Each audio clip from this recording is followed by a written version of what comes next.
Blog Talk Radio, the world's largest online radio network.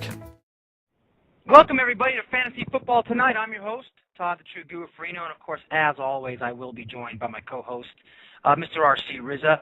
We're going to have a pretty nice show planned for you today with all sorts of amazing fantasy football talk, if you know what I'm talking about. Before I get into, of course, the whole show, I want to remind you that we have the Fantasy Football Tonight Blog Talk Radio Listener League. We had 4 signups come through from the last show. I believe we have 4 spots left. I'll probably consider expanding it to 14 teams. We got 4 spots left, so if you'd like to get into that, just email me at todd@fantasyfootballfetch.com, or, of course, you can email RC as well at junkyardjake@yahoo.com, but probably better to go todd@fantasyfootballfetch.com, and we will get you into the league. 4 spots left. It's a highly competitive league. We had 2 leagues last year. We will open a second league up if demand gets crazy, which it tends to around this time. People start coming in. So just go ahead and get your bids in now. If we do go to a second league, we'll likely open up the second league as we've done the last 2 years. Also, don't forget, visit fantasyfootballfetch.com. We just got that site redesigned. Used to be Fantasy Football Search. If you go to fantasyfootballsearch.com, it'll take you right there, of course. We tried to build a little bit more user-friendly site. We really wanted to get your, the fantasy manager's input on the sites you use. We have a lot of sites in our directory. Find your favorite site. If it's not in there, certainly submit it or email, go to the contact page and let me know of a site that you'd like to see in there so we can get it in there for you. We'll do that right away. And then leave reviews. And every month we're giving 3 $50 prizes for anybody who registers and then leaves a review. All you got to do is leave one a month, and you'll be eligible for the prize, $50. 3 of them. We'll be handing them out starting in August because the site just launched now, so that will happen through August. So, but if you leave a review in July, that will qualify as well. All right, well, we're going to get to the news, of course, of everything that's going on in the world of fantasy football. It's been a little bit crazy a week. I mean, sometimes you got to slap your mom. Listen, I'm not going to sit here and I'm not going to pretend like I'm going to defend my boy, Des Bryant, but sometimes you got to put your mom in your place. If I did that to my mom, an Italian mom, I probably wouldn't be talking right now. I'd probably have my jaw wired shut.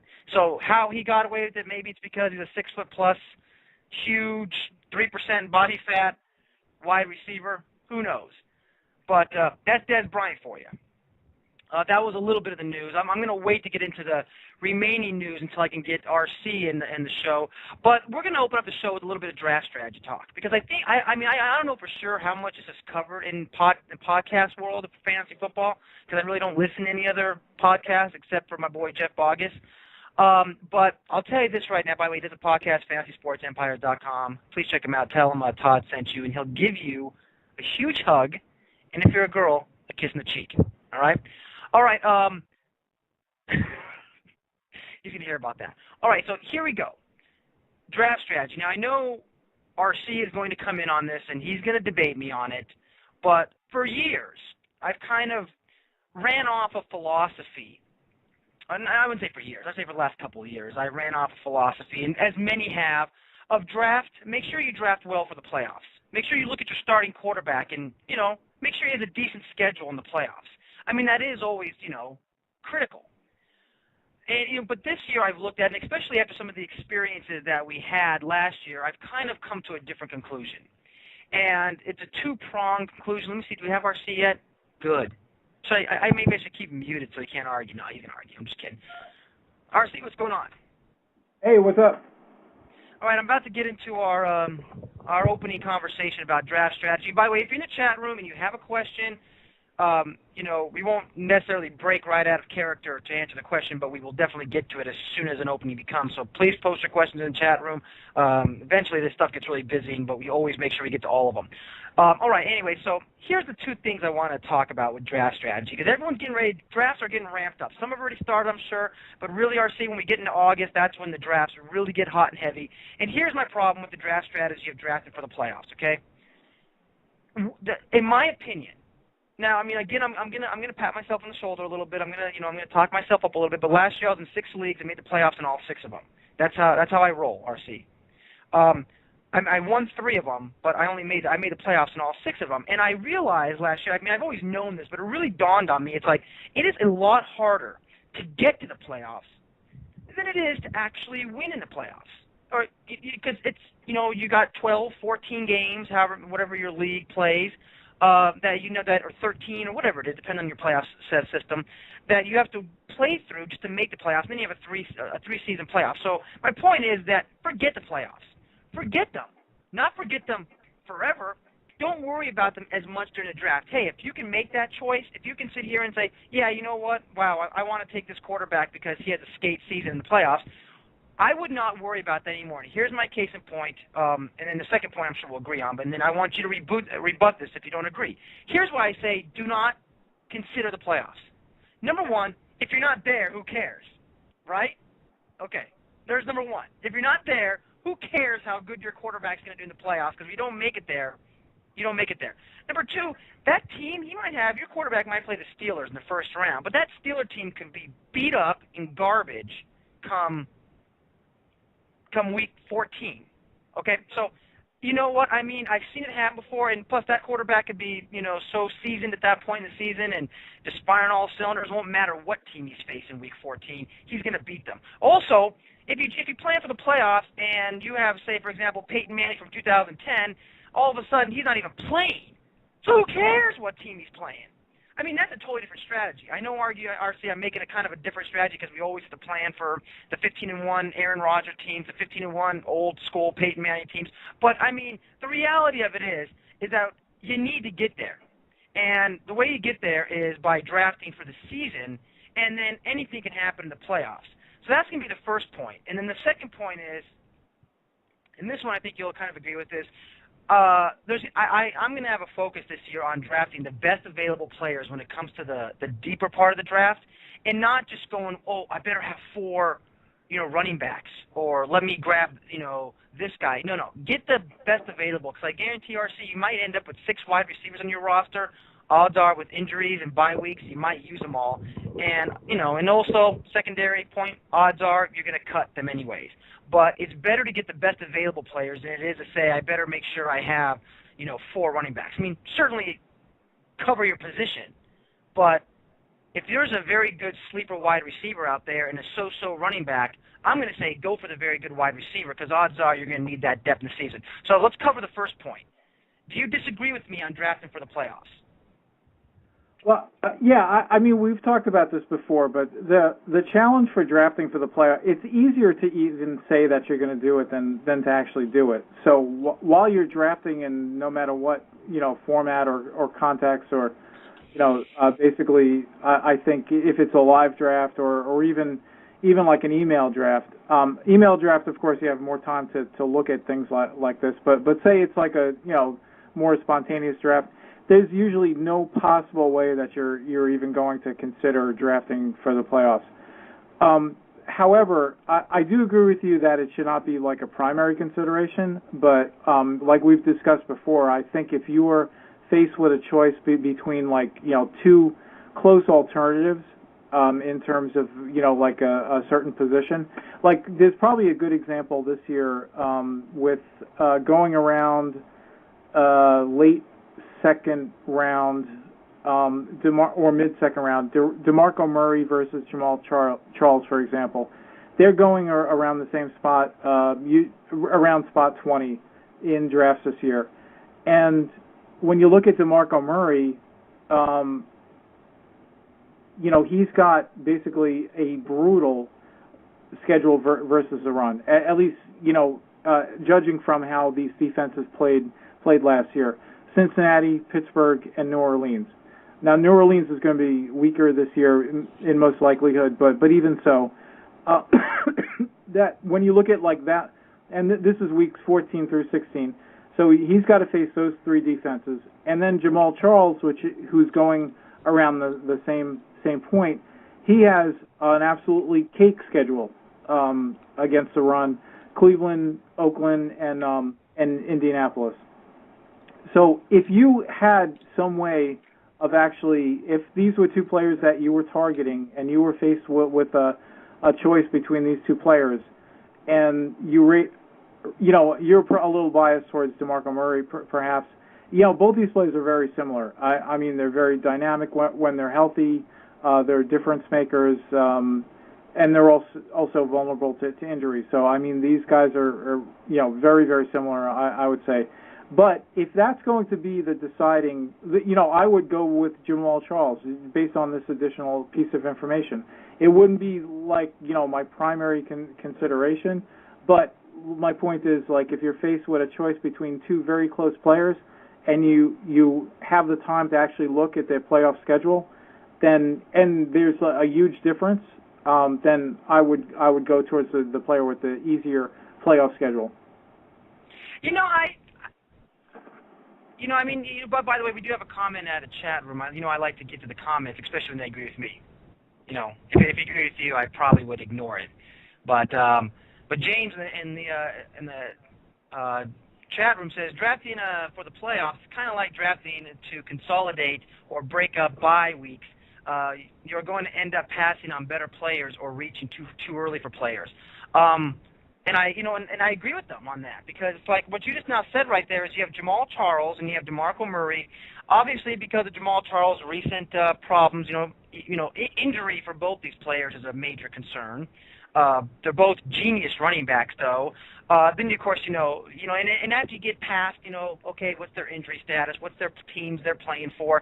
Clearly, there's an easy pick here. Actually, there's not, but the reality of it is, if I decide on taking Jamal Charles because he has a softer playoff schedule, I could be burning myself during the weeks because I could end up losing because he has somewhat harder of a regular schedule.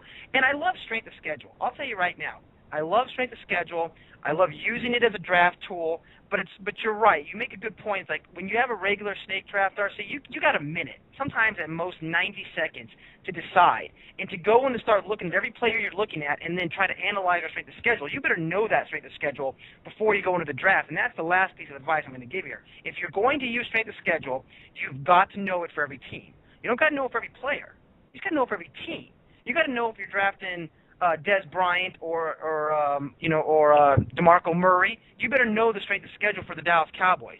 And so RC makes a great point there with their playoff schedule. Why you're concerned about New Orleans, I'm not sure. I mean, half their defense is going to be sitting in Cabo San Lucas watching this year's season, so that's probably not a very good one. But anyways, I think you should, really be more focused, like I said earlier, on making sure you're going to make the playoffs and not making a boo-boo, like James says, that could cost you even the chance to make it that far.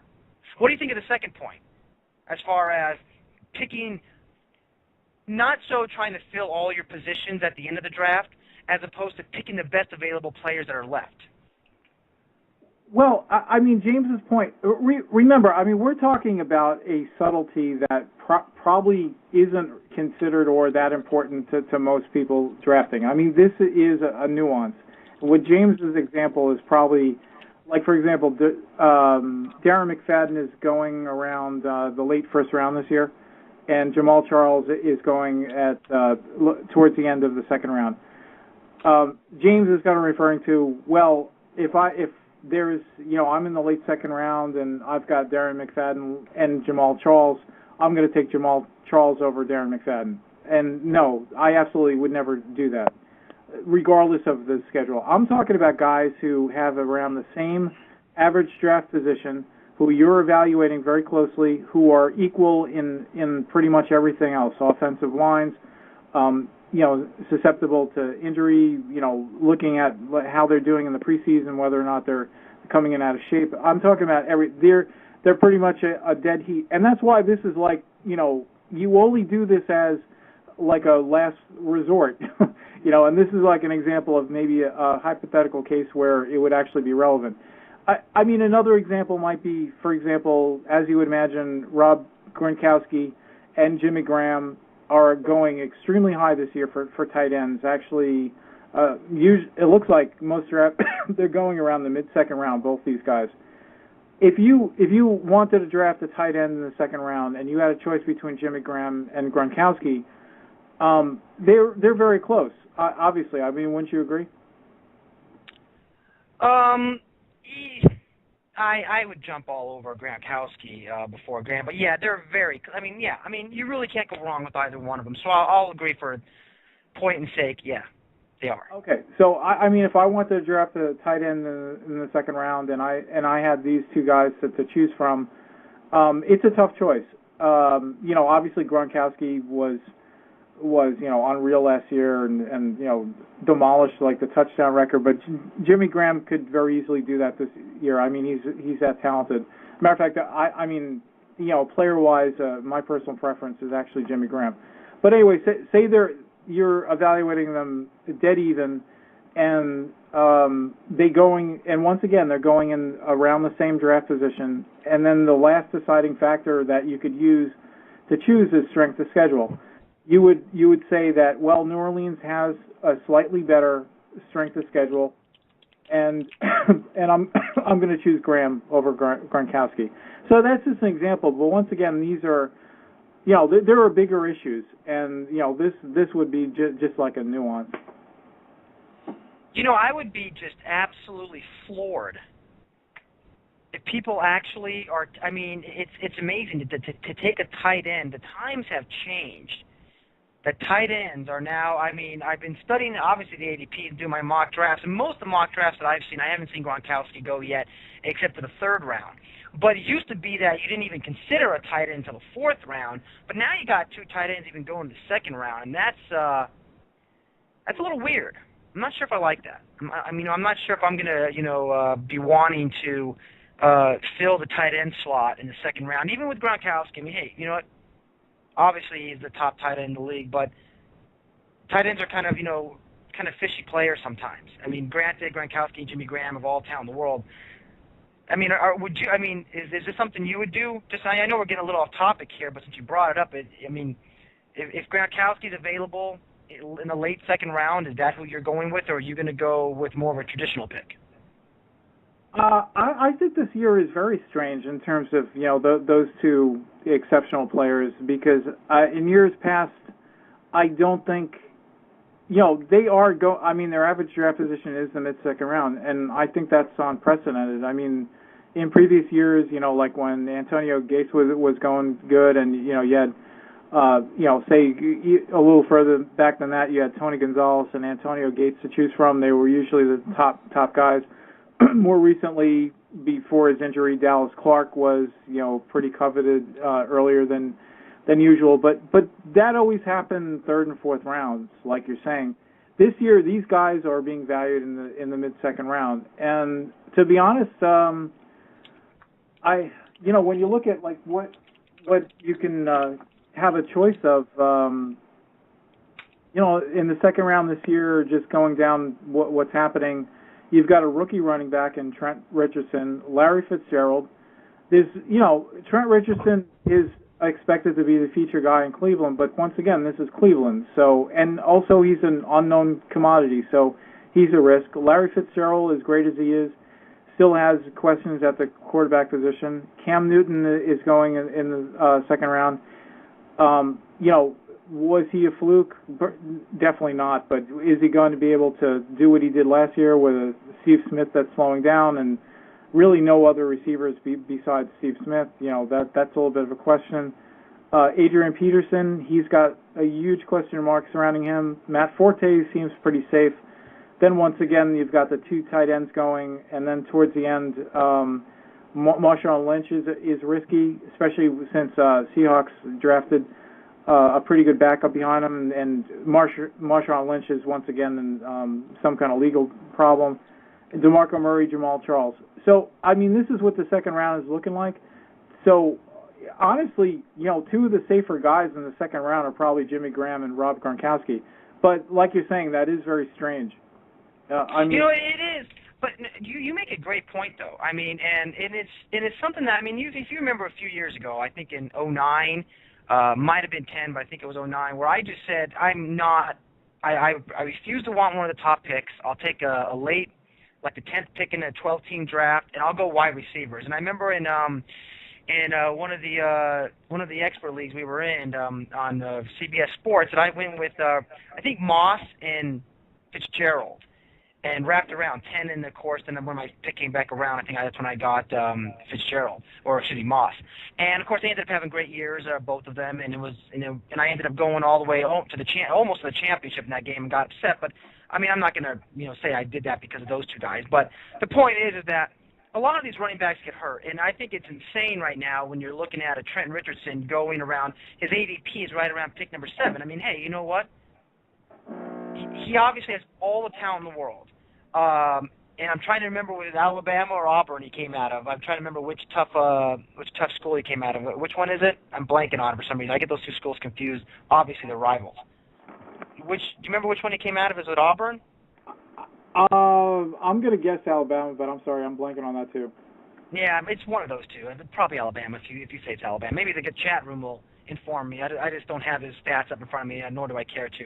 But the point is, I know how good he is. I've seen him play, and to the show before we get to the players on Draft Smart, because one of the biggest mistakes that people make every year, I mean, a couple of years ago I told everybody, stay away from Ryan Matthews. He's a Fresno State boy. Not a lot of tough competition, in the WAC where he came out of. I mean, I'm down here in Las Vegas. Trust me, the WAC is a big time down here along with the Mountain West. So, I said just give him some time to get seasoned into the NFL before you go jumping on him in the first round. And, of course, he had a horrendous rookie year, at least as far as the number 1 draft pick is concerned. I mean, a number 1 draft pick in fantasy I'm talking about. And, a lot of people paid the price for him. Don't repeat the same mistake. Let somebody else take a risk on it. And I'll get you in on his one right now, RC. Let someone else take a risk on Trent Richardson. You go and you get your Chris Johnson or your Calvin Johnson. Why Trent Richardson has a higher ADP than Calvin Johnson? I mean, it must be a non-PPR league because that blows my mind. Am I crazy, RC? Am I losing it here and seeing this? Well, no, Trent Richardson's a great player. I mean, he looks like as close to a sure thing as, they're usually... Bama. Oh, by the way, it is Bama. Just to let you know. Right. So, I mean, he definitely looks like an extremely talented... I mean, there's a lot to like about him. He's big and he's tough. He's got, rare ability to break tackles that you don't often see. So, and he's going to need that. He's going to need that tenaciousness to play in Cleveland. It's a tough division. And the other drawback is that Cleveland, at least they're expected to have a fairly bad offensive line again. So he's got his work cut out for him. But, consistent with our last discussion, he does have a little bit easy playoff schedule, so that goes a little bit in his favor. But the larger issue is really what you're saying, and he's unknown, really. It's like, obviously, the odds are he's going to be a productive NFL player, but, a lot of us thought the same thing for Ryan Matthews when he came into the league. I loved Ryan Matthews his first year, and he was obviously a huge disappointment. Ironically, this is the year to draft him. I think he's going really high this year. It looks like he's going around number 6 or 7. But anyway, with Trent Richardson, he's not in a great team situation. I agree with you. I think unless you're in a dynasty league, in that case you move him up a bit. But otherwise, yeah, I would rather, if I was faced with a decision, if I really wanted a running back in that position, I would, honestly, I'd probably take Forte, even though he's being drafted five spots lower. I think he's safer. Let me interrupt you for a second, because at the beginning of this whole this whole dialogue you went into, I kind of heard his blah, blah, blah, blah, blah. When you're talking about Trent Richardson, okay, you can sit here all day to me and tell me how amazing of a running back he is. And I can sit here and I can point out to you how awesome Ryan Leaf was in college. I know I'm comparing a running back to a quarterback, but that's the best I can do at the top of my head, and that guy's a nut. So, it's a perfect example in my mind. But, you can't sit here and defend taking a chance on a Trent. Unless it's the most outstanding running back in the history of mankind coming out, like a Michael Jordan of running backs coming out, I don't agree ever taking a chance. I mean, you need to have your first-round draft pick perform. That's just the way it goes. If your first-round draft pick doesn't perform, it doesn't mean you're not going to make the playoffs. I mean, guys, we do it all the time, and people lose first-round draft picks all the time.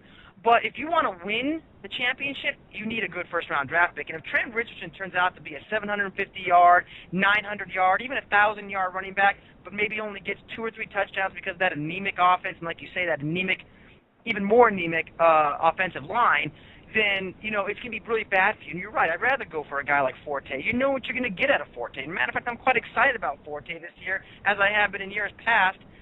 So, I don't know. I just think it's a little crazy. So, I do apologize if I sounded a little bit tough on you there. No, I'm agreeing with you if you didn't notice. I'm not saying that you should run off and draft Trent Richardson. I said that if I was faced with a choice at the end of the first round and Trent Richardson was still there and Matt Forte, who, because I like to keep close to average draft position, Matt Forte is being valued about 5-6 spots lower. And if they were both there and I wanted a running back, I said I would take Forte, so I'm agreeing with you.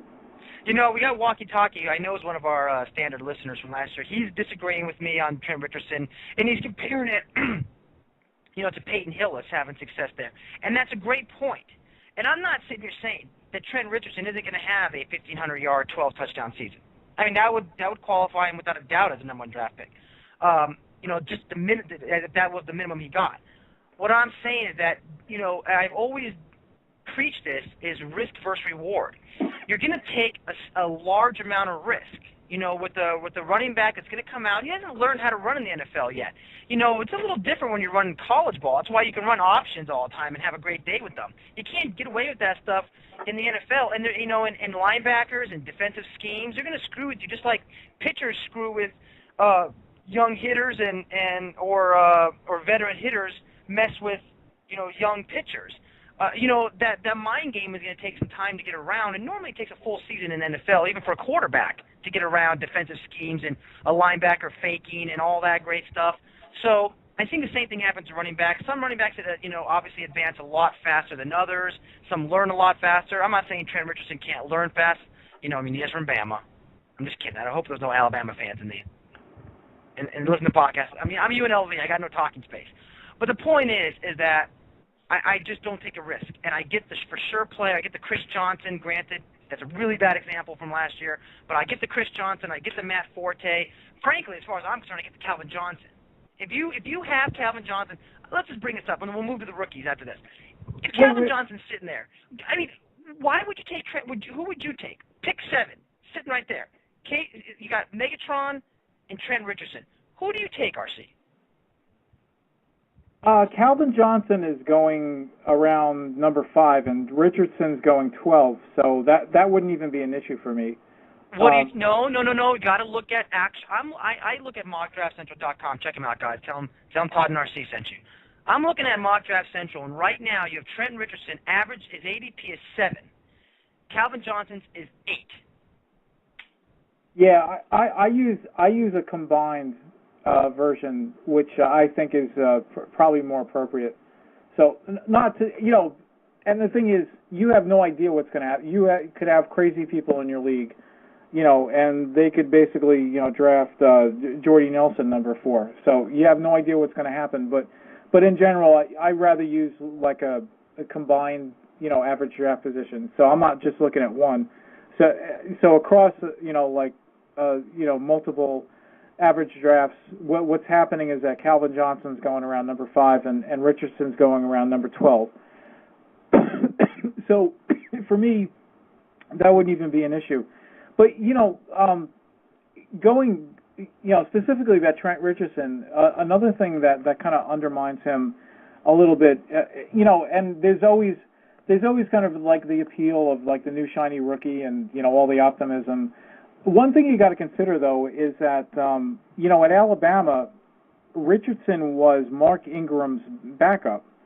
Now, I wasn't crazy about Mark Ingram coming in last year, but he was the most highly regarded running back.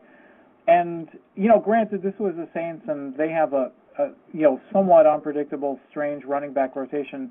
But obviously Mark Ingram didn't look very good last year. He didn't look like, some powerhouse franchise running back by any stretch of the imagination. So if Trent Richardson was his backup, I'm not sure what that really says about him. So, that's another thing to consider. If you're just going to go on, the scouting reports, at least look at, look up some YouTube, footage of Richardson, see if, you really like him, his playing style. One thing that is apparent is, he's a wrecking ball, and he's, somewhat similar, I would say, to, he's smaller in stature, but similar to like maybe Steven Jackson in terms of running style. He's not going to run away from you, but he's going to run over you, and so there's a lot to like about him. But also do consider that even though Alabama, tough conference and they have a tough schedule, Richardson was Mark Ingram's backup. Yeah, I mean, and you're right. We were all over Mark Ingram last year, but of course he wasn't even really being taken the first round. He was more, I believe, if I remember correctly, late second round, early third round, and he still proved to be a fantasy dud for the most part throughout the season. Especially, he did take a little injury there last year, so that kind of played into it. But and Primetime makes a point in the chat room that it is the easiest transition, position. Running back, and it absolutely is. I mean, basically you have your lanes and you run in them and you make your moves. But I mean, there's running styles that basically defenses are a lot faster in the NFL than they are in college. That's fact. I mean, the speed of the game is way faster. And for running backs, when they go out there and they hit that hole, they expect that hole to be a little bit more open because of what they saw in college. It's not quite. They have to adjust. Either way, I mean, I don't even care. Obviously, we've seen running backs come out in their rookie year and have great seasons. It always depends on the O-line you have in front of you, the offense that's really, afforded to you, as far as, is the defense going to be focused on the passing game or on you, whatever. And when it all comes down to is, can that player make the adjustments quickly? I mean, look at DeMarco Murray last year. He didn't start until, I think, week 7, until he came in to even really having too many carries. And, by week 8, he was blowing it up. I believe it was week 8, or maybe it might have been week 9, but whatever it was, he started blowing it up until he fractured his ankle. And, so that's an example of a guy who had 6 or 7 weeks to sit here and study the game, watch it, get a few running plays in there, obviously, and then he made the adjustments. But the reason why DeMarco Murray had instant success is because he's a straight up and down runner. That's the kind of runner he is, and when you're a straight-up-and-down runner, there's not a lot of adjustments you make. You just kind of bowl over linebackers, and that's why I like DeMarco Murray. I just got to keep my fingers crossed on his health. But anyhow, we're digressing from the original conversation, so we'll see how Trent Richardson ends up playing. I'm not saying I wouldn't take him in the second round, mid-late second round. I'm just saying, if you want to take a risk, take a risk. If you want to put your whole season, or at least a good chunk of it, on a rookie running back, do it. Let's find out right now in the chat room. All you guys in the chat room, let me know, would you take Trent Richardson in the first round? I'm not saying with the 7th pick. I'm just saying the first round. Let me know what you guys say. In the meantime, RC, did you have any news you want to get to before we get to the rest of the NFL draftee rookies that we're going to spotlight? One more thing about DeMarco Murray. One thing to consider, not that this should be like the whole picture, but going into last season, I think we both liked DeMarco Murray. Obviously there was something not to like about it, and that was really the ambiguity as to whether or not he was ever going to see the field, and certainly that was a big question until later in the season when we finally got to see him. But also pay attention to, their 40 time. DeMarco Murray, and, some players will time, they'll just have maybe some lingering injury that will slow them down. And, so they don't, at some points, you can't really just consider what they did at the Combine or Pro Day because it's not completely indicative of, their speed. But DeMarco Murray last year was clocked at 4.37, and this is a big running back. I mean, this is ideally what you want to see. I mean, there are some workout warrior guys where they just, they're track stars and they don't know how to play, and they don't have good vision. But so you also need that stuff too to be a good running back. DeMarco Murray did have that stuff. Plus, he had the best speed, I think. There might have been one guy that was a little bit faster. So, but this was a guy that 212 pounds, ran a 4.37, and Mark Ingram is 5'9", so he's short, he's compact, but he ran a 4.62 last year. So, if you wanted to use that one dimension as like a future predictor of what was going to happen, that seemed to be pretty accurate. So that's just one other thing to consider when you're looking at rookie running backs. Absolutely. All right, I'm not disagreeing with you. By the way, in the chat room, it was, I think, a 4-0 vote. No, they would not take Richardson, so we got a pretty smart chat room. We got a lot of good listeners. Pretty cool. All right, so any news, or do you want to get on to our we need to cover the rookie free agents and the rookie tight ends that were drafted? Yeah, so, the big news that we didn't mention last week was, of course, everyone knows Matt Forte and Ray Rice inked long-term deals. So there's no threat of them holding out. So that's good news. So you can, maybe move them up a little bit on your draft sheets. And conversely, Maurice Jones-Drew looks like he's causing a little problem with, he may want to hold out, even though he's under contract for the next 2 years. So that's something to keep an eye on. You never really want to, especially as high as Maurice Jones is going this year. I think he's going around number 6 or 7. Does that sound right? He's going around number 5, yeah. Okay. Yeah, I get. I'm getting number 7, but whatever. Very high. So if he's going to hold out, you definitely need to move him down. Andrew Luck, the rookie quarterback, signed for the Colts, so that's good news. So he'll get to camp and he'll be able to prepare, which is so essential for a rookie quarterback, obviously. Marshall Lynch looks like he got into trouble again, like we mentioned. It looks like another DUI. He does not expect to be suspended for it. That remains to be seen. Once again, they have Robert Turbin right behind him. Even if Lynch, Lynch to me, obviously he was a huge surprise last year, but I don't have a lot of confidence in him. And certainly with this new infraction, he moves further down my draft sheet. I mean, what's your feelings about him? No, Marshawn Lynch, he's a good running back when you get him at a deal. Last year, a lot of people got him at a steal, and he performed very well and, awesome. This year, you're not going to get Marshawn Lynch at a deal. And with the fact that he has his DUI, I highly doubt that he's going to avoid a suspension with his past legal problems. So I assume naturally he'll get at least 1 or 2 games. I'll also assume he appeals it, and that works at all. But he's going to be looking at probably at least 2 games minimum. And that obviously is going to hurt his value. I do not see him still going around the 12th pick. Furthermore, I really would kind of try to steer clear as much as possible from the entire Seattle offense. I mean, granted, again, Marshawn Lynch could have, a decent year this year, just like he had a great year last year. But, with what they're doing there, I just would, unless it's a steal of a pick, I stay away from it. And Marshawn Lynch, I'll be honest with you, I'd rather have Trent Richardson than Marshawn Lynch. There you go. I just said it. I totally agree.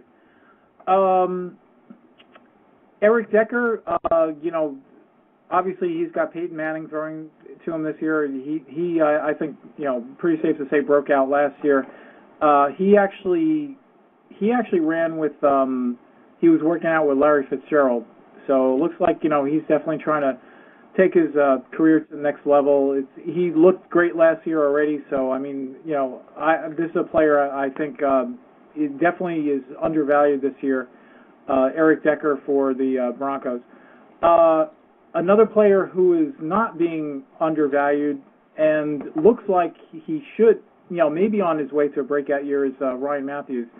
Ryan Matthews, if you recall, last year coming into training camp, he was a little bit bloated and out of shape, and he still had a good year, obviously, but this year he definitely took it much seriously. He's in much better shape, and if things go well, he should live up to his very high draft position, which, as we mentioned, is around in the 5 or 6 area.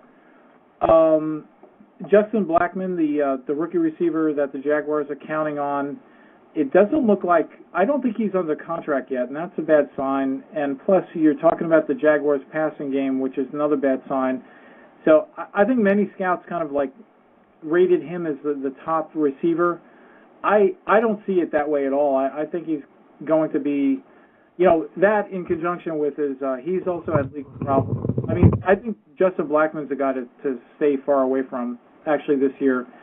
He may very well go on to have a good career, but coming out of the gate, it doesn't look like he's going to be really safe. As a matter of fact, even for dynasty drafts, I think I'd stay away from him. Do you have any opinion about Justin Blackmon? Well, I mean, Justin Blackman's already gotten into legal hot water with the DUI himself, so I mean, I don't know what's going to happen with that. I mean, I haven't. Has anything come about with his DUI issue that he got into? I don't know. I don't know if it's going to affect. Basically, I don't think there's any like possible suspension because I think it works on a basis of it doesn't escalate. So like your first offense or whatever doesn't mean as much as if you do it 3 times. Well, so yeah, but you never know how much he's trying. You know, Roger Goodell is trying to, you know, slap things down on players to keep them in line. So I mean, obviously we haven't heard anything yet. So odds are maybe we won't hear anything. But either way, that you know, right away when a guy enters the league and gets into legal trouble, you know, it does concern me. But he is the most talented receiver coming out. The only problem is, like you said, it's Jacksonville. And, you know, Blaine Gabbert. I mean, how do you feel, if you're going to feel good about, you know, Blackmon, then you have to feel good about Blaine Gabbert. Do you feel good about Blaine Gabbert in the second season? Oh, geez. I mean, I felt a lot better about him going into last season, but that's just another case where quarterbacks are absolutely the most unpredictable because it's such a position that depends not just on your raw skills. Like you mentioned, you know, Ryan Leaf from, you know, the 2000 draft, which is probably the most notorious bust in NFL history. And, you know, when he came into the league, I mean, he just had a cannon. I mean, so he basically looked like, you know, Dan Fouts in terms of like his ability to throw the ball down the field. But obviously there was a lot missing from his game. One important thing, commitment, you know, you have to look for that. But with quarterbacks, you need to be careful. You know, they have to be extremely smart. I mean, so we talked about 40 times speed, you know, looking at that for, you know, running backs, certainly wide receivers and tight ends. There's another way to evaluate quarterbacks, and I'm not sure how consistent this is, but, you know, if you're in a dynasty league and you're trying to, you know, draft the right quarterback, you know, also consider Wonderlic scores. You know, that's kind of like the IQ test that the NFL gives. And but you know, that's a big part of the quarterback position. I think that might be some of what Blaine Gabbert is missing. His ability to read defenses and react correctly. And so given that situation, I'm not high on Justin Blackmon. You know, Mike Thomas is a decent receiver, but he's never going to be a number one. No, I'm not optimistic that. I would rather see. I think Chad Henne might actually win out that position. You know, well, it would, you know, I mean, I'm not going to say it's going to make sense, but I mean, yeah, Chad Henne obviously has, you know, the proven skills to do it, but I mean, they put a lot of investment into Gabbert. I think that they're going to give him all the chance in the world. I mean, he obviously didn't I don't believe he got a full season in last year. He did not start the season, did he? No, I think he took over like around, I don't know, maybe it was week 3 or something. But still only getting around 400-plus attempts in the year and not breaking 300 yards. Well, I guess the 400 attempts is not too shabby, but not breaking 300 yards in any games. I mean, it's just it's part of the system they have there. I mean, obviously, it's Jacksonville. They have a great running game there. They've been known for years having a great running game. It's just a matter of with Thomas now and Blackmon there, is that enough for him? You know, with the wide receivers, probably not. I mean, but I kind of like Blaine Gabbert. I mean, I think that, you know, with his arm and the way he does play, that he can have potential. But you're absolutely right with his Wonderlic scores, and you know, can he adjust when the defenses adjust to him? Last year, he didn't show that. Even in the final week of the season, playing for nothing and playing against a team that's playing for nothing, he had a tough time, and they ended up, you know, barely getting by in that game against Indianapolis. So. It's out to be seen, but again, you kind of have to take a quarterback and you got to give him those first 16 games and say, here's your first 16 games. Well, he's not going to even reach game 16 in reality until the second or third week of the season. So we'll see how it goes for Blaine Gabbert. But yeah, I'm not, you know, just based on that offense, I'm not going to go crazy for Justin Blackmon. How about Michael Floyd out of Notre Dame? He was the first-round pick by the Cardinals, so he's obviously going to be joining Larry Fitzgerald, and that's a pretty nice guy to have on your shoulder to learn from, isn't it? Yeah, it's not really looking great so far for, early on for Michael Floyd. This is another guy that was highly regarded coming in, to the draft, and I think most scouts rated him as like, the second or third best receiver. And, the receivers this year kind of fit into like classes of, huge, like 6'3", 6'4", powerful receivers, and then, shorter, kind of shiftier receivers. He definitely is like one of those huge, powerful receivers. Problem is, so far it's not going well for him, I think, over in Arizona, where I think he's buried on the depth chart around number 4. So he's another guy along with Justin Blackmon that, in my opinion, you should stay far away from. Because he can't beat out Andre Roberts and early Doucette so far. So that can't be a good sign. That's subject to change abruptly. So if you like Michael Floyd, keep an eye on that situation. But it seems to be a case where he's not really maybe picking up the game as quickly as they expected him to. Yeah, I'm not going to, depth charts are nice to look at, but right now I'm not going to put too much into them because, we haven't even had training camp really fully, even start up yet. So I'm going to wait on that. I think once we see him develop and get into some preseason games, we'll see where he stands. They put a lot of investment into him, and I think they're going to want to see it go out there. And Andre Roberts, as much of as an athlete as he is, and the potential he has, it's out there. I was pretty high on him last year, and he disappointed me. I'm not going to give up on him this year, but I actually don't expect Floyd to actually, and either do they in the chat room. They're not thinking he's going to start either, but he can definitely wrap up the slot position. There's going to be 3 wide receiver sets out there, and early Doucette. Let me tell you something. If early Doucette was so good, number one, why did they go out and draft Andre Roberts, and why did they go out and draft now Floyd? Because they're not, I'm sure the Cardinal management, obviously they're thinking here, best available player. But they're also thinking, this is the position we need to fill. We need to get somebody with mad skills on the opposite side of Larry Fitzgerald. And obviously they feel, and I don't disagree with them, that Floyd could be that guy. It's just a matter of what will he do this year. So I'm not disagreeing with you, but I'm going to leave that door open until we see him in some games. What about, let's go to Kendall Wright, first-round pick of the Tennessee Titans. Yeah, Kendall Wright looks really interesting, and he's in a pretty good situation, over in Tennessee because they really have kind of a void after Kenny Britt, and, you might actually want to classify Kenny Britt, at least thus far, as a little bit of a void himself, given his boneheaded, off-the-field antics, and unfortunately also, I think he had surgery on both knees during the offseason, most recently in May. So Kendall Wright comes into a situation where they really need him. And he's, as mentioned, there's kind of like 2 broad categories of receivers this year.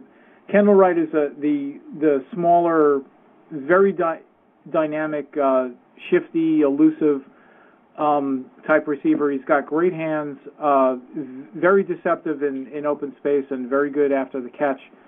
So he'll be, if he catches on early, he kind of looks like, you obviously don't want to make comparisons like this, but if you had to compare him to someone, it's kind of like a Steve Smith kind of receiver. All right. No, I can see that. Are you still there? Yeah, I'm here. Okay, I'm sorry. I thought I might have lost you there for a second. We haven't had a loss yet this year. No, listen, being on that team, I'm not 100% sure where he's going to exactly fit in this year. This is a player I have to study. I'm going to be honest with you. I'm not 100% filled in on everything, all the potential he has. He does have to compete with the aging veteran Nate Washington, who had a fine year last year, as fine as you can have with the Tennessee Titans, and, of course, Kenny Britt. But I think one of the reasons why they got him is insurance for the fact that they have Nate Washington and Kenny Britt. Kenny Britt stays healthy, he can be one of the best wide receivers in the league. And with Matt Hasselbeck thrown to him, assuming Matt Hasselbeck can stay healthy, that'll be seen. He'll probably have a pretty decent year. But this is definitely a guy, like you say, who could fit there in the slot position. And so we'll see how his not spring training, the preseason goes for him. But I like him in the slot position for the Tennessee Titans. So let's go ahead and let's look at the next guy. And this is one I'm a little, I feel all right about him, Stephen Hill. But I know you're going to have a lot to say about him.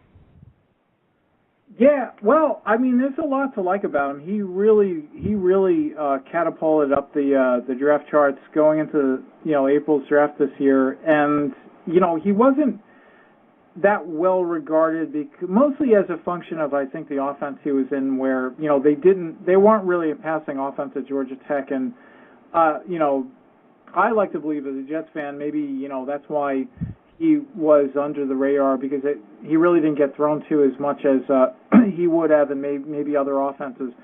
But the thing to like about Stephen Hill is that his measurables are very similar to Julio Jones last year, where he's a big receiver. He's at 6'4", and he runs at 4.36. At least he did at the Combine this year.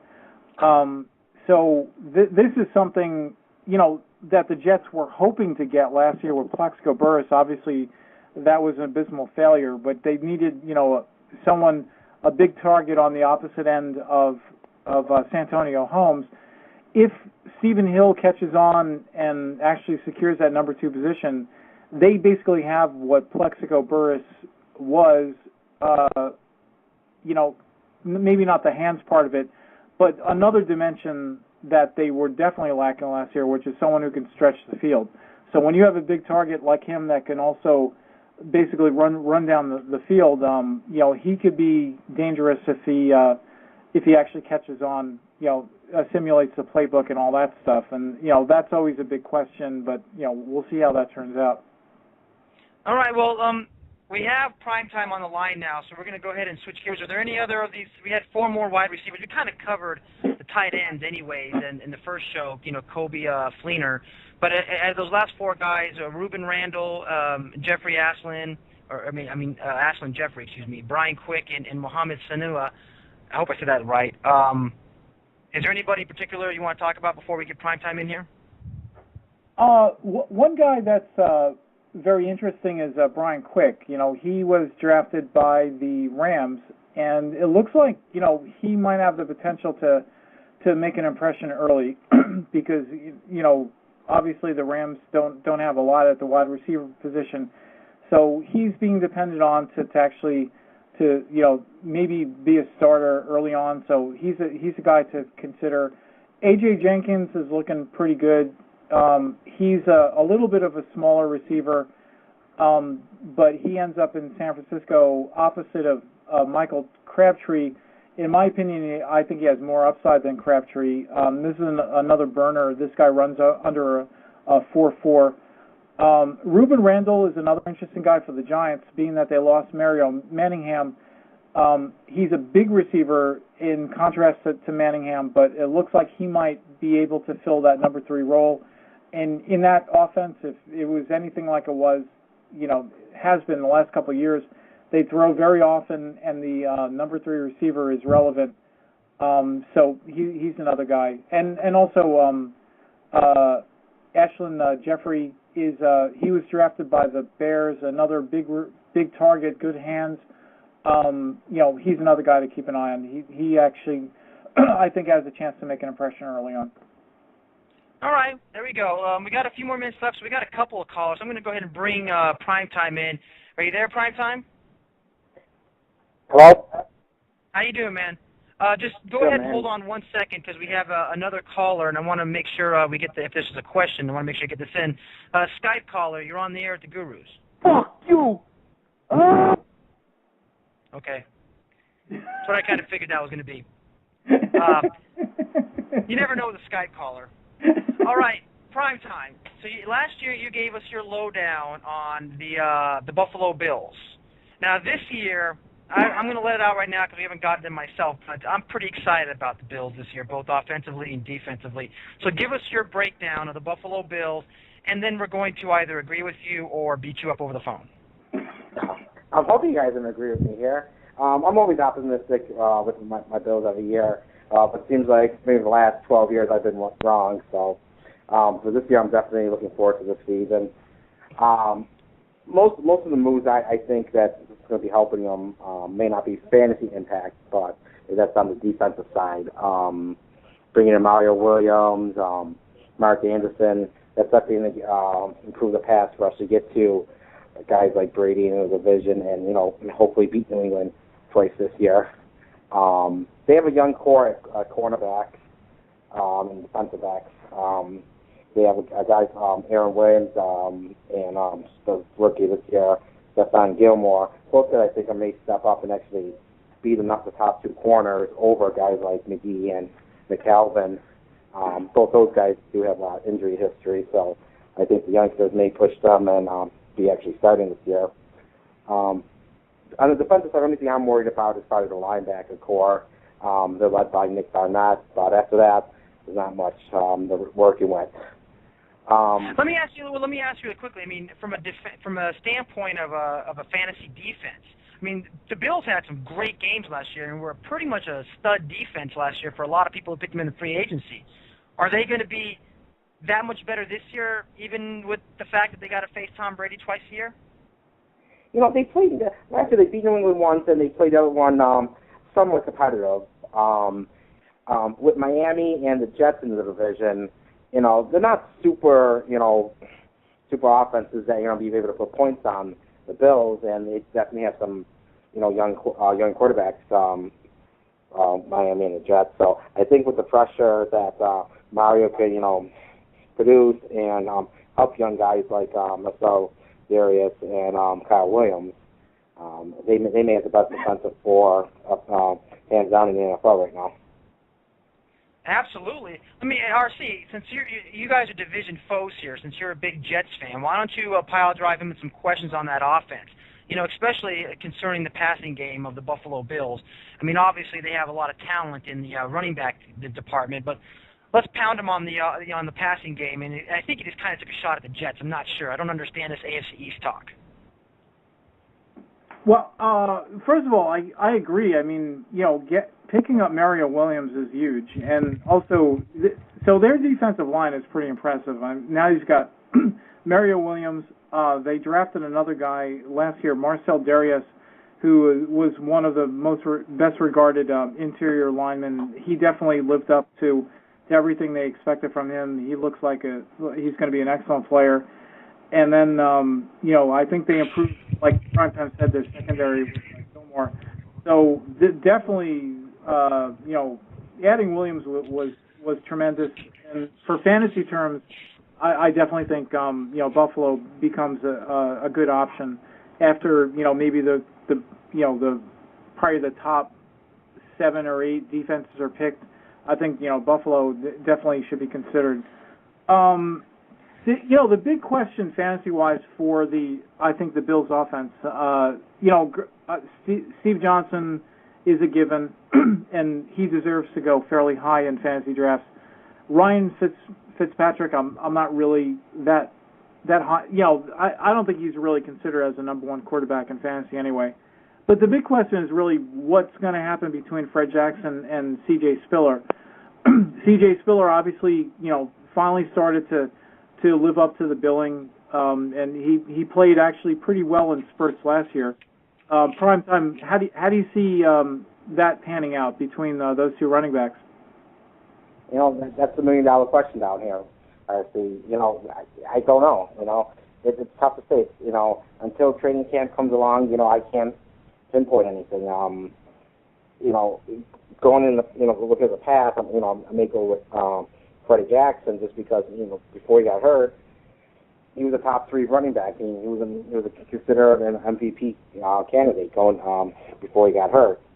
And second half Spiller, was slow at the beginning, but in the last maybe 4 to 5 games, he tore it up also. From what I'm guessing, maybe you may be looking at a committee here that no one wants that's in fantasy. So I'm hoping the Bills will maybe stick with one and roll the dice with them. Here, let me break in here for a second. First of all, I'm just elated that one of the main reasons why I let you guys talk so long is because I was watching the end of the Red Sox game. Are you watching that by any chance, prime time? No, I'm tuning everything off and concentrating with you guys. Okay, well, I just had to watch Cody Ross hit a 3-run bomb off of Addison Reed. Okay, let me ask you this question. That was in the bottom of the ninth inning, so that's a game. Who is going to be the surprise that you feel? Because, you're tight with the Bills. You're in Buffalo. You get the local news. You listen to really, that's the best information is the local information. You get the local sports talk, especially preseason. Who do you think is going to be the biggest surprise in this offense? Who's going to be kind of like we all know about the C.J. Spillers and the Stevie Johnsons and, and the Fred Jacksons and Ryan Fitzpatricks, but who's going to maybe come out and shine a little bit on this offense that probably won't be drafted but will certainly be picked up in free agency? Give me one offensive player that you really think, or maybe two if you have them. Okay. Right now the Bills are set at number 2, it looks like, for Donald Jones. Not a huge fan of him. He's working good, but I think there's some guys a little farther down that definitely reaches, and these guys may have some 1 or 2 games in the season. One is Derek Hagan. He seems like he's been working very well down here with Fitzpatrick. And there's another guy that's been injury prone. He's a monster. His name is Marcus Easley. And if this guy could get things straightened out with his health, he could be a great target with his size and speed to be a number 2 receiver outside with Stevie Johnson. What do you think about that, RC? He pulled out a Marcus Easley. I loved Marcus Easley coming into the league. I think it was 2 years ago. He's another. He's a huge target, and he was another one of those guys that ran I believe like a 4.37, at the combine. So he was raw, but certainly when you've got that kind of those kind of physical attributes, that's someone to look at. And I totally agree. He's a guy that could be a surprise, and he certainly seems more talented than anyone that they're considering opposite of Stevie Johnson. Primetime, what do you think of Scott Chandler at the tight end position? He's actually, I kind of like him. What do you think? Down here in Buffalo, people love him, and I call him wishy-washy. He does what he has to do, but I'm not excited about him. I still don't think he's a tight end that they need to move forward. He's pretty athletic and he's good in the red zone, but he's not a guy that could stretch the defenses out and open things up in the passing game. But I guess if you're looking for touchdowns, he's your man. But predicting touchdowns on a year-to-year basis is pretty much impossible. So it's hit and miss for him. Let me ask you, I was going to bring up the tight end situation there, because obviously I agree with you. Chandler's one of those guys where when you don't draft a good tight end, you just say, screw it, I'm gonna take a Chandler and just play him, and I'll get just like with the old Heath Miller days, he's still there, but hey, he'll get a touchdown every other game, and that'll just that'll be fine. But you want a little more out of there. Is Lee Smith, the Marshall boy, is he going to challenge Chandler this year, or is Chandler primarily going to do what he does best and be a blocking tight end? That's what they're going to do best. They're going to help their offensive line get fit sometime, and he'll stay in block, and it will work that little middle, 5 or 7 yards middle of the field, and use him as a red zone target. All right, well, I want to ask you one more question. Where are you would you draft? And then after this, RC can ask whatever he wants to ask you. And by the way, this is our first team we're covering. Starting next week, everybody in podcast land, we're going to start going down. So we're going to cover the rest of the AFC East opening of the show up next week. But where would you draft, and where would, obviously it doesn't really matter to tell me where you draft him. Obviously, his ADP would determine that. But would you draft Ryan Fitzpatrick? You're a Bills fan. You're locked in on them. Do you put Ryan Fitzpatrick this year on your fantasy team? Yeah, I would definitely take a chance for him. He has the upside to put up great numbers. In the first half of the season, he was pretty much top 3 the quarterback. He had passing yards, touchdowns. Second half of the season, he didn't do much, but he was playing with 3 broken ribs, and had trouble in passing games. So there's a possibility where this guy could, sneak into the top 10 this year, and you definitely get them, late, even as maybe like a second quarterback, and you can definitely take a risk with a guy like maybe like Peyton Manning or something like that, and then if that doesn't pan out, you have 50 to fall back on. I'm going to be honest. I mean, the reason I asked that question is I'm pretty high on Fitzpatrick this year. I mean, last year he just, he still had a pretty solid year. I mean, the interceptions were way higher than they should have been, RC. But the fact that they've improved the defense, which means he's going to be on the field more, that's the hope, of course. And it also means that they're going to be it's just going to be a different kind of game for Buffalo. And I really see him having a pretty decent time, especially in that division, when he's going to have those head-to-head matchups with guys like Brady and where he's going to need to pass a lot. I do like Fitzpatrick. I would rather have him as my backup, but, if he ends up being my starter because I don't grab one of the top tight quarterbacks early on, Fitzpatrick's a guy. RC, go ahead, take it away, and then we'll be done with Buffalo. Yeah, I mean, I kind of wonder if Vince Young becomes relevant at some point this year. Blog Talk Radio, where millions of hosts and listeners gather.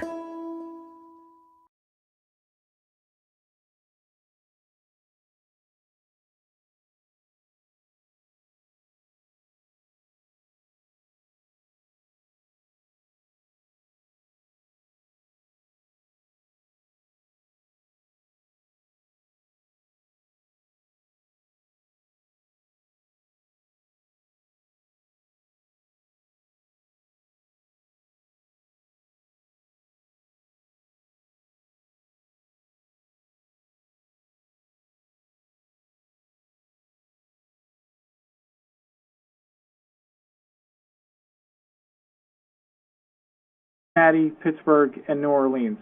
Now, New Orleans is going to be weaker this year in most likelihood, but even so, that when you look at like that, and this is weeks 14 through 16, so he's got to face those three defenses, and then Jamal Charles, who's going around the same point, he has an absolutely cake schedule against the run: Cleveland, Oakland, and Indianapolis.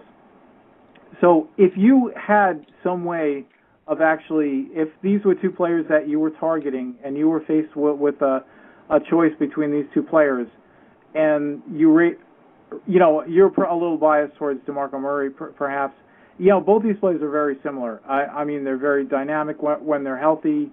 They're difference makers, and they're also vulnerable to injury. So, I mean, these guys are very, very similar, I would say. But if that's going to be the deciding, I would go with Jamal Charles based on this additional piece of information. It wouldn't be like, my primary consideration, but my point is, like, if you're faced with a choice between two very close players and you have the time to actually look at their playoff schedule, and there's a huge difference, then I would go towards the player with the easier playoff schedule. But by the way, we do have a comment at a chat room. I like to get to the comments, especially when they agree with me. If he agreed with you, I probably would ignore it. But James in the chat room says drafting for the playoffs is kind of like drafting to consolidate or break up bye weeks. You're going to end up passing on better players or reaching too early for players. And I agree with them on that, because it's like what you just now said right there is you have Jamal Charles and you have DeMarco Murray. Obviously, because of Jamal Charles' recent problems, injury for both these players is a major concern. They're both genius running backs, though. Then, of course, and after you get past, okay, what's their Blog Talk Radio, the world's largest online radio network. Welcome, everybody, to Fantasy Football Tonight. I'm your host, Todd, the True Guru Farino, and of course, as always, I will be joined by my co-host, Mr. RC Rizza. We're going to have a pretty nice show planned for you today with all sorts of amazing fantasy football talk, if you know what I'm talking about. Before I get into, of course, the whole show, I want to remind you that we have the Fantasy Football Tonight Blog Talk Radio Listener League. We had 4 signups come through from the last show. I believe we have 4 spots left. I'll probably consider expanding it to 14 teams. We got 4 spots left, so if you'd like to get into that, just email me at Todd@fantasyfootballfetch.com. or of course you can email RC as well at junkyardjake@yahoo.com, but probably better to go Todd at fantasyfootballfetch.com, and we will get you into the league. 4 spots left. It's a highly competitive league. We had 2 leagues last year. We will open a second league up if demand gets crazy, which it tends to around this time. People start coming in. So just go ahead and get your bids in now. If we do go to a second league, we'll likely open up the second league as we've done the last 2 years. Also, don't forget, visit fantasyfootballfetch.com. We just got that site redesigned. Used to be Fantasy Football Search. If you go to fantasyfootballsearch.com, it'll take you right there, of course.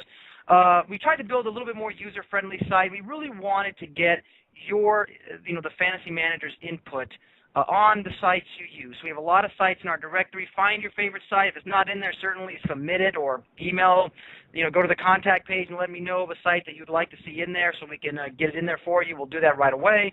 And then leave reviews. And every month we're giving 3 $50 prizes for anybody who registers and then leaves a review. All you got to do is leave one a month and you'll be eligible for the prize, $50. 3 of them. We'll be handing them out starting in August, because the site just launched now, so that will happen through August. So, but if you leave a review in July, that will qualify as well. All right, well, we're going to get to the news, of course, of everything that's going on in the world of fantasy football. It's been a little bit crazy a week. I mean, sometimes you got to slap your mom. Listen, I mean, I'm going to have a focus this year on drafting the best available players when it comes to the deeper part of the draft, and not just going, oh, I better have 4 running backs, or let me grab, this guy. No. Get the best available, because I guarantee, RC, you might end up with 6 wide receivers on your roster. Odds are, with injuries and bye weeks, you might use them all. And, and also, secondary point, odds are you're going to cut them anyways. But it's better to get the best available players than it is to say, I better make sure I have, 4 running backs. I mean, certainly cover your position, but if there's a very good sleeper wide receiver out there and a so-so running back, I'm going to say go for the very good wide receiver, because odds are you're going to need that depth in the season. So let's cover the first point. Do you disagree with me on drafting for the playoffs? Well, yeah, I mean, we've talked about this before, but the challenge for drafting for the playoffs, it's easier to even say that you're going to do it than to actually do it. So while you're drafting in no matter what, format or context or, basically, I think if it's a live draft or even like an email draft, of course, you have more time to look at things like this. But say it's like a more spontaneous draft. There's usually no possible way that you're even going to consider drafting for the playoffs. However, I do agree with you that it should not be like a primary consideration. But like we've discussed before, I think if you were faced with a choice between 2 close alternatives in terms of like a certain position, like there's probably a good example this year with going around late second round or mid-second round, DeMarco Murray versus Jamal Charles, for example.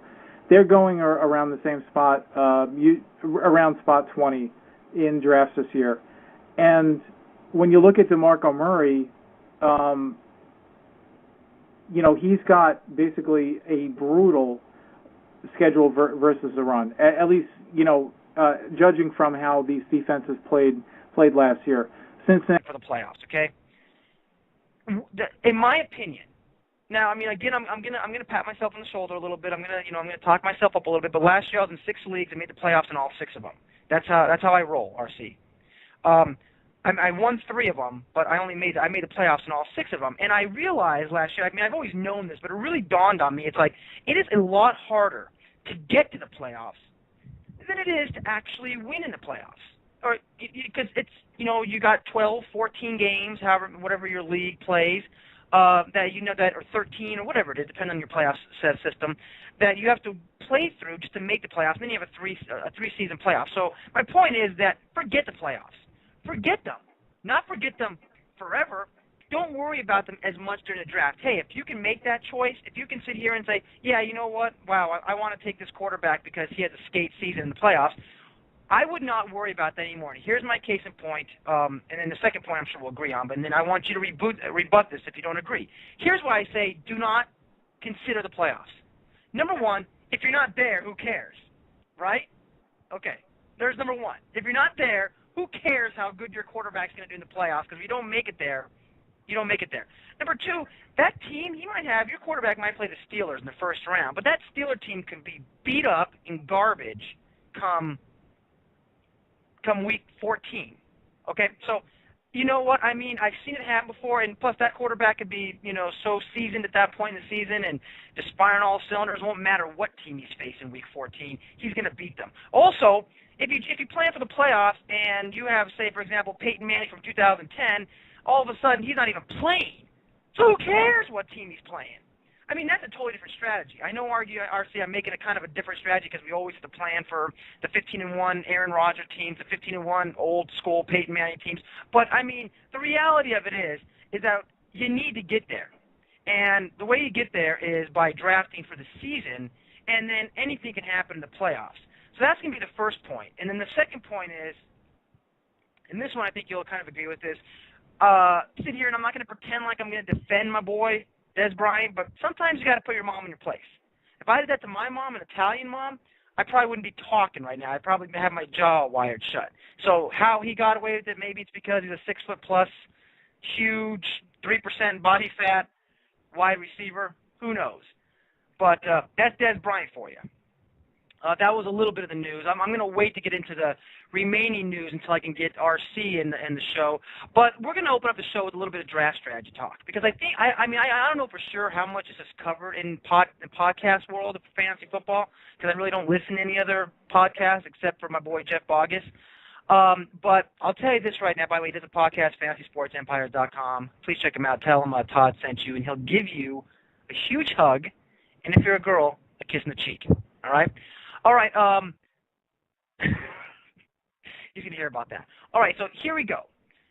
Draft strategy. Now, I know RC is going to come in on this, and he's going to debate me on it, but for years, I've kind of ran off a philosophy. And I wouldn't say for years. I'd say for the last couple of years. I ran off a philosophy, and as many have, of draft, make sure you draft well for the playoffs. Make sure you look at your starting quarterback and, make sure he has a decent schedule in the playoffs. I mean, that is always, critical. And, but this year I've looked at, and especially after some of the experiences that we had last year, I've kind of come to a different conclusion. And it's a two-pronged conclusion. Let me see, do we have RC yet? Good. So maybe I should keep him muted so he can't argue. No, he can argue. I'm just kidding. RC, what's going on? Hey, what's up? All right, I'm about to get into our opening conversation about draft strategy. By the way, if you're in the chat room and you have a question, we won't necessarily break right out of character to answer the question, but we will definitely get to it as soon as an opening becomes. So please post your questions in the chat room. Eventually this stuff gets really busy, but we always make sure we get to all of them. All right, anyway, so here's the two things I want to talk about with draft strategy, because everyone's getting ready. Drafts are getting ramped up. Some have already started, I'm sure, but really, RC, when we get into August, that's when the drafts really get hot and heavy. And here's my problem with the draft strategy of draft